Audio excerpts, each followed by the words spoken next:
ধরনের গাছ আছে, একটা হলো বিরুৎ, আরেকটা হলো গুল্ম, আরেকটা হলো বৃক্ষ। তাই এইগুলো সম্পর্কে এখন আমি আপনাদেরকে বলবো। প্রথমে এই যে এই সজনে গাছটা দেখতে পাচ্ছেন, হ্যাঁ দেখতে পাচ্ছ তো বাবা, এই গাছটা হলো বৃক্ষ গাছ। আচ্ছা আচ্ছা আর হলো এটা হলো গুল্ম।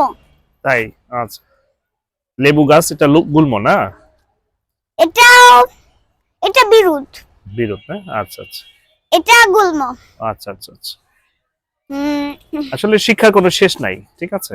এটা গুল্ম, গুল্ম না? আচ্ছা এটাও গুল্ম, আচ্ছা আচ্ছা আচ্ছা এটাও গুল্মা, আচ্ছা আচ্ছা আচ্ছা এটাও গুল্ম, হ্যাঁ এইগুলা, এটা গুল্ম।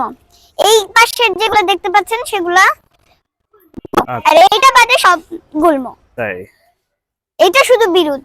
আহ, আর এই যে এটা হলো এটাও তো গুল্ম। গুল্ম, হ্যাঁ এটা বিরুৎ, বিরোধ।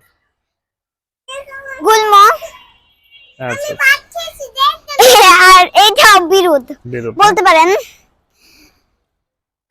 আসলে শিক্ষার কোনো শেষ নাই।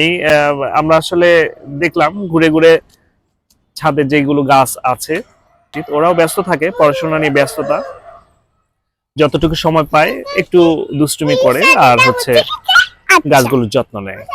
এটাই তো লজ্জা তো পেতে দর্শক, চাই। এই ছিল আজকে আপনাদেরকে দেখানোর মতো। তো সকলে ভালো থাকবেন। আমার চোখে আপনাদেরকে ভালো মন্দ এদিক সেদিক দেখানোর চেষ্টা করব। এবার আমি বলি। সকলে ভালো থাকেন, সুন্দর থাকেন। আল্লাহ হাফেজ।